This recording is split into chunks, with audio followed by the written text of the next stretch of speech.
Hello everyone. So in today's video, I'm going to be teaching you how to use AI to help you write your project, but however, in the right way. Now, this video is for anyone who is currently writing their project or is yet to write their project in maybe a year or years to come. So if you're someone who's yet to write your project, please save this video until that time comes. And if you're someone who is writing their project and you're confused on what to do, then you should actually be watching this video. It will help you in some way.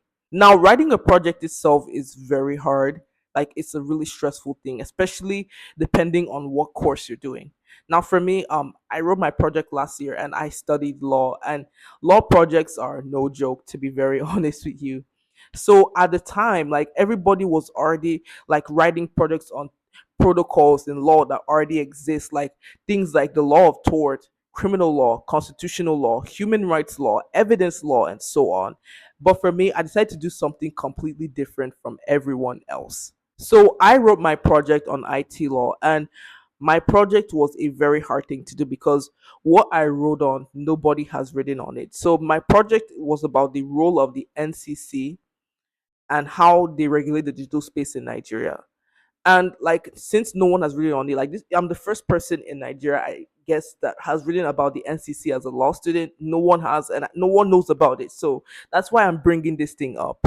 So you can imagine the stress I had to go through because of the fact that there's no one that has written on this topic. This topic itself was stressful. I was literally brain dead because I didn't even know what to start writing on. I didn't even know what to start doing.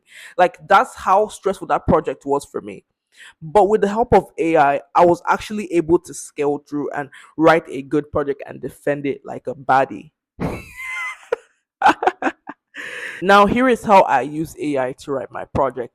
Now, just a disclaimer, I'm not telling you that you should go to ChatGPT or whatever and then tell it to do chapter one to chapter five or chapter whatever and then put everything like that and just give it. Nope, nope. You will be, no, just don't do that. Don't do that at all.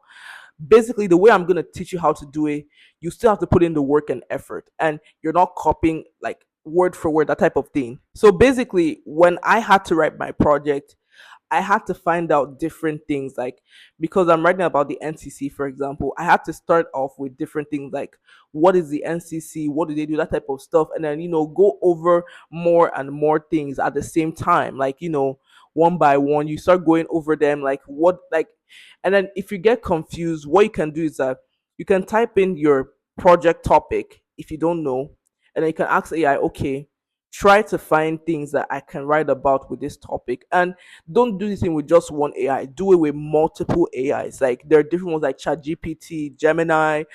There's Poe by Quora.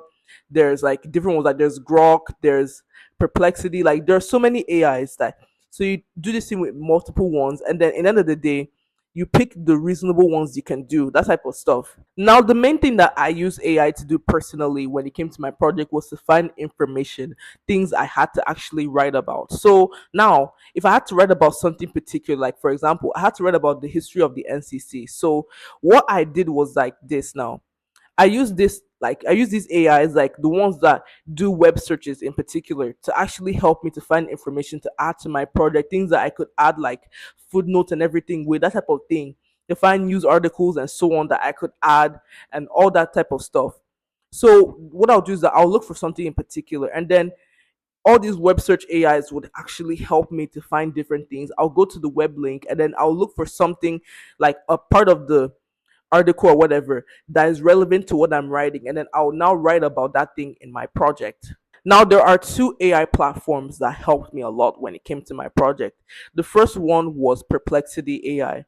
Now, this is a very good AI that helps you to do all this web research about anything. So you type in anything and it will give you web results.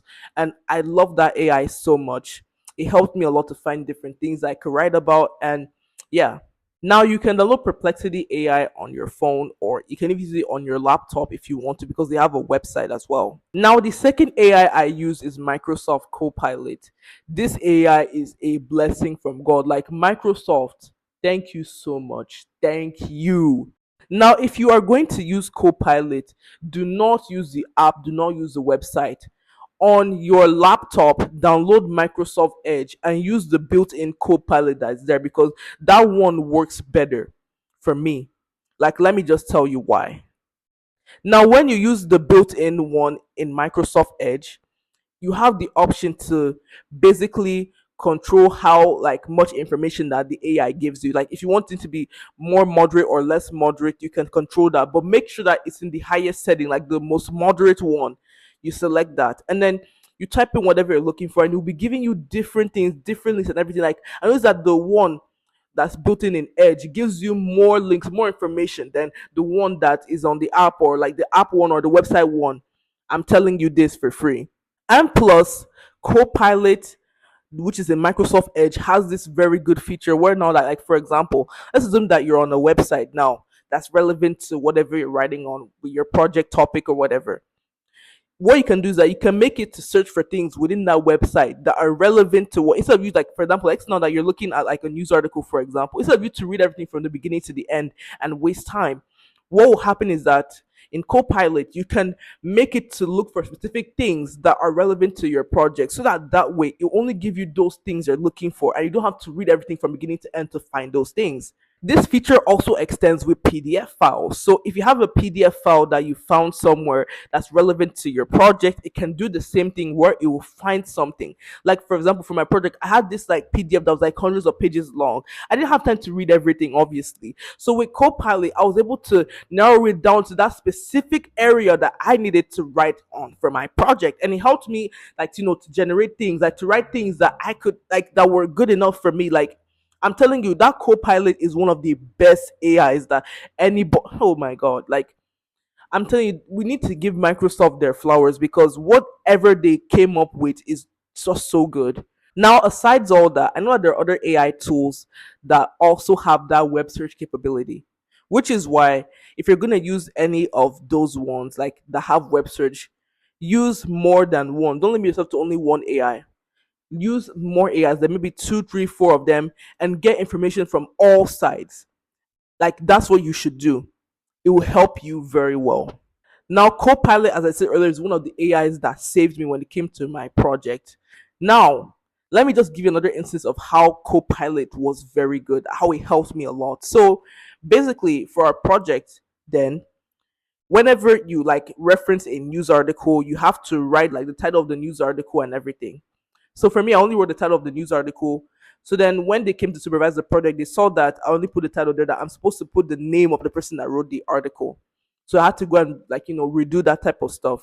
So then there were some of the news articles that I had referenced in my project. Now, when I went back to those news articles, I found out that the links were gone. Like those news articles, they were all gone. So do you know what I did? What I did was this. So luckily, because I put the title of the news article on the project, I went to go back and now asked who wrote this thing. So I now pasted the title of the article. It now told me the name of the person. So I was able to add it there. That shows you how good this Copilot is. This Copilot is a gift from God. A gift from Michael. Whatever I say, but I'm telling you, Copilot is very, very good. It's a very good AI that will help you with your project in this type of situation. Now, anyway, that is all for today's video. And I hope that this video has helped you in some way. So now, make sure you use these AIs if you get confused as to what you're meant to write in your project. And I hope that you guys do well in your projects, whether you're writing it now or in the future. I hope you guys like succeed. That's all I want from y'all. Okay, so bye.